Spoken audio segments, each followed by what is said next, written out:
Hello everyone, welcome back to the channel, hope you're doing well.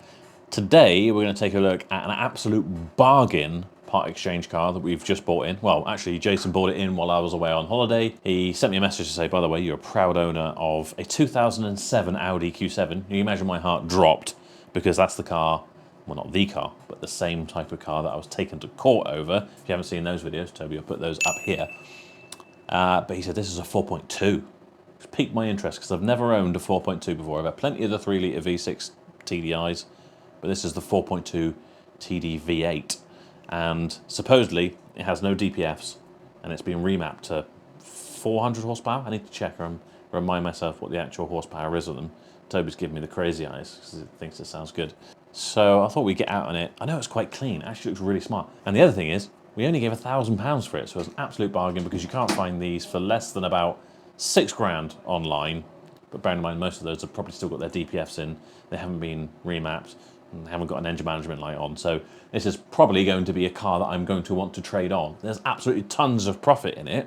Should we fix it up and find some second-hand DPFs or replacement DPFs, have it unmapped and all that sort of stuff, but do I really want to muck around with a, you know, what is it, 15-year-old Q7 again, and have all the expectations that you get from people who are buying those? I don't. But let's go out and drive it, have some fun. And then we'll stick it on the Shifting Metal PX Gold page or something. Before we drive it though, I have got to change the plates because it had a private plate on it, which is R40 Jug.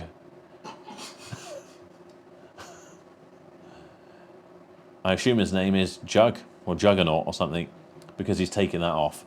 So we need to change it over to our original plates and then we'll go out for a spin. Would you believe that we paid £1,000 for that and Jason bought this and paid like £1,300 for it?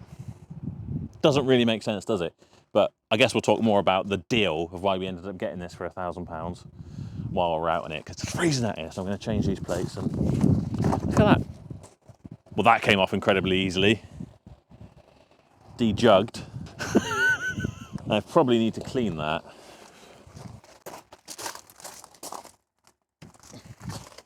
I think the most sensible thing to do is to drill these out and we'll screw it in, because Jug has been putting all sticky pads on there and it's not really been holding. I can't really be bothered to clean it off. Someone will complain that we're drilling into the boot and it will ruin it because of rust, but it won't. That car will die long before that rusts out.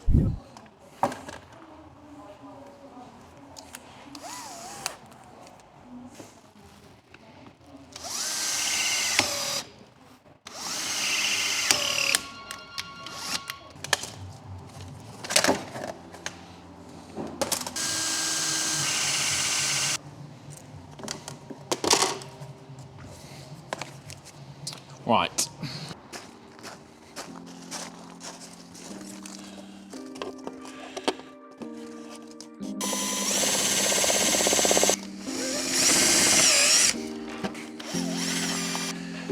I can't even do that one, I haven't got room.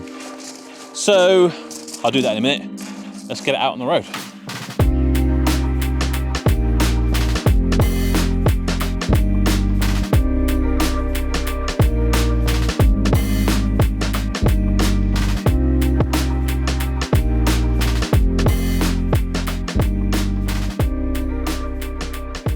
So the reason that we got this for only £1,000, Jason did a deal with someone as a kind of trade deal, whether he was a trader or not, I don't know, but he was very interested in our E-Class convertible. You might have seen that in like a previous weekly. I was hoping to do a bit of content with it, but it's gone while I was away on holiday. I'm quite happy in that regard. You know, I'm gonna live with the fact we didn't make a video. And I can't remember what we paid for that in part exchange, but we took £5,500 plus this car at a nominal fee of £1,000 is what Jason's put on there. Maybe he thought if he put more on I'd be upset, and maybe I would have been, but so we got £6,500 for the E-Class basically, and I think maybe we gave about £5 for it, so a good deal there really. We made £500 plus this car, so we need to get a few quid out of this car, but it shouldn't be too hard because you can't seem to find one of these on this sort of mileage, which if I haven't said already is 116,545 miles for less than about 6 grand. That is the absolute cheapest. But those have their DPFs in. They don't have an engine management light on like ours does. And although this is actually really quite a clean car for the age and mileage, it does have a few kind of cosmetic blemishes here and there. And obviously it's been remapped. I can't remember exactly what the power of these are as standard, but Toby put that on the screen once I've had a chance to check that. But apparently the owner of this was telling us it had been remapped to around about 400 horsepower. That's why they've done the exhaust and all that sort of stuff. Whether that's true or not, I don't know. But what I can tell you is it absolutely flies along. It does speeds that just don't really tie up with a reality in your head of what a vehicle of this size should better do, because it is an absolute monster of a vehicle. These are huge. You forget how big they are and how heavy they are until you're in one again. It does feel a little bit dated in here now, especially the things like the sat nav. It's got this, I say tiny, it's probably a 7-inch screen in the middle, but it's just not that crisp. You can tell on modern cars they're putting in much nicer displays. This one just seems a bit old, and they always seem to have a bit of a haze on the front of them where people have been touching them. They have got quite a nice air suspension system, which means you can put it up into an off-road mode. You can put it up into an even higher, which is like the lift mode, which I think gives you a good few inches of lift if you need to get over something. There's comfort, which is how we're driving now. It's just your normal driving mode. There's the automatic mode, which will change in between. So you're going along like this. And if you're going faster on the motorway, for example, it will put you into dynamic mode, which is like the lowered, hunkered down mode, which seems quite cool. It makes you feel like you've got, you know, something really sporty and muscle car type thing. You know, the fact that it would hunker down almost the way a Bugatti Veyron did when it kind of blew our minds, that would hunker down a couple of inches when it was going over 100 miles an hour. This will do the same sort of thing if you put it into automatic mode. But as with most things that are complicated and clever, there are a lot of drawbacks. In fact, it was the air suspension system on one of these that cost me a court case because things kept going wrong with it. It was different things that kept going wrong with it. Hence why we ended up in court, because I'd fixed half a dozen of them, and then something else several months down the line went wrong, and they tried to say it was the same thing. It wasn't, it was a different fault. And after about 7 or 8 months, I didn't want to be held responsible anymore after having gone well out of my way. But that is the sort of issues that you will get with vehicles like this. Of course, we've got the engine management light on. Most people don't want to buy a car like that. We could put DPFs back in it, but will that guarantee that it will run right and be a reliable car? I don't know. I think Dan scanned this and said that actually the engine management light doesn't relate to the DPF, it relates to inlet runners, and they're not working, or they're unplugged for some reason because they were giving a fault, so they unplugged them, still giving us a fault, although it does drive fine. It doesn't actually smoke, which surprises me. I expected this, especially remapped, to billow out a lot of black smoke, but it doesn't at all. But with my past history with these, and just being what it is generally, I don't think this is something I'm going to want to retail. This thing does absolutely fly when you put your foot down there.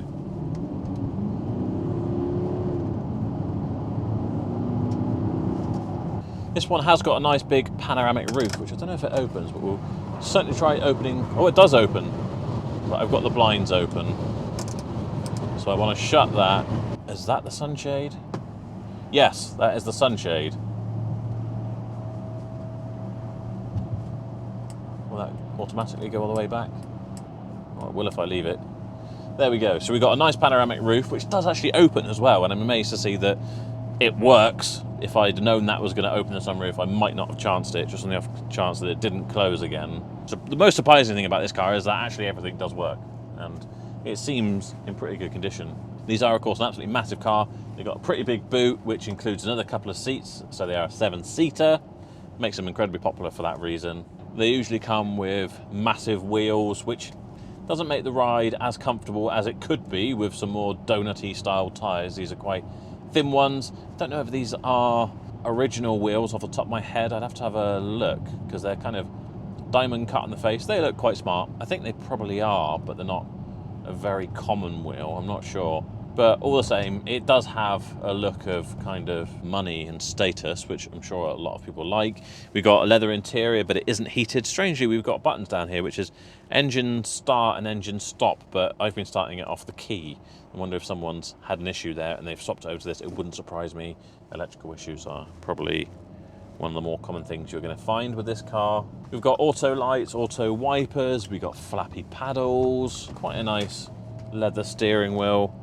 Got a 6 CD changer. It won't have Bluetooth in here, it's too old for that. It'd probably benefit from a nice polish. There's a couple of bits of paint where the lacquer's kind of, is it faded, worn through? I can't remember, but Toby will get some shots of that. The headlights could do with a good buff, as Matt from High Peak would say. They're looking pretty faded and horrible. Tax on this, I imagine, is going to be a killer. It's probably got to be the £695 tax band, because it is a 4.2 diesel V8. So my plan is, I think I'll stick this on my Shifting Metal Part Exchange Gold page. There'll be a link for that in the description. Now, by the time this video comes out, I hope this car would have sold already, and you know, that'll be upsetting because you will have missed it, and I understand that, but unfortunately I can't really hang around too long, and the videos tend to come out a bit later. We need to edit them and space them out. All I can say is join the group, and the next time something comes up, you will see it and it will be there ready for you to pounce and buy yourself a bargain. Jason thinks I should put this up for £4,000. I think that's maybe a bit strong. I said 3,000, so maybe I'll try it in the middle at 3.5 grand. Does that seem like value? Am I being greedy? Let me know in the comments what you think. If you can't find one of these for less than £6,000, this one, if it was as should be, with its guts intact and whatever, should be £7,000 maybe. Let me know, and by the time you've watched this, you may head over to the group and you might see exactly how much it was up for. If you own this car, you are definitely going to get tired of going to the petrol station and filling it back up, because it's currently doing about 11 miles per gallon, because I am not hanging about, but you will not tire of this kind of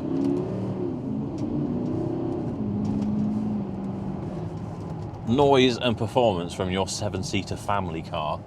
Now, seeing as I am going to put this on my own Facebook page to sell it on, and pretty much every other car I ever feature, I do a vehicle score check on. I can't not do it on this, can I?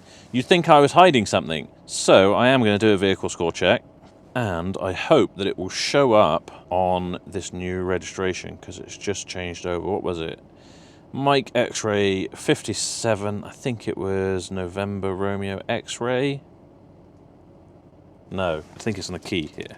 It is actually Mike X-Ray 57 X-Ray Romeo Victor. Let's hope it finds it. All right, 599 out of 999. Let's have a look. Looking good. Recent MOT pass rate is high. Bad bits. The vehicle is over 10 years old and over 100,000 miles, but that's it. That's all it can say against it, so that's pretty good. Vehicle details, it's still taxed. It's still got MOT, another 147 days, so it's got a nice long MOT. 4.1 litre. I guess they call it a 4.2, but it's 4.134, I guess. Last recorded mileage was 113,000.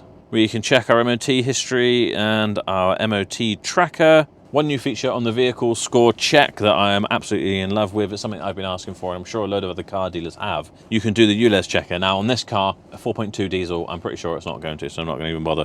Now, on top of all that free information that Vehicle Score give you, if you're going to hand over your hard-earned cash buying a car like this, then you definitely want to do one of their reports. And I highly recommend doing the Insured Ultimate Report. It's only £9.97, but use my code SHIFTINGMetal20, you get 20% off, making it just £7.98, I think. In fact, let's type it in and find out exactly how much it would be. There we are, 20% off added, just £7.98, gives you complete peace of mind. You got £10,000 data guarantee as well, should anything crop up with that car that wasn't on the report. So if you are one of the 900 odd people who've already joined the Shifting Metal PX group, then thank you so much for joining. You will see this going up for sale probably tomorrow, which will be a Thursday. And if you're not, make sure you hop on. If you're not interested in buying cars, but you enjoyed the video, then please do give this video a thumbs up. If you're new here and you haven't already, then make sure you subscribe. If you're interested in any of my merchandise, t-shirts, hoodies, caps, air fresheners and key rings, then check out my website, shiftingmetal.co.uk. Everything is on there, as well as all of my discount codes for all of the sponsors of the channel. If you're looking at buying a car, whether it's from auction, via the part exchange group, or privately, and you need it transported, then please do head to barrowmotors.co.uk/transport. Josh will pick up your query and he can give you a quote for your delivery. giving you an idea of how much it's going to cost you to get that car. That is it for this video. Thank you so much for watching. I'll see you next time.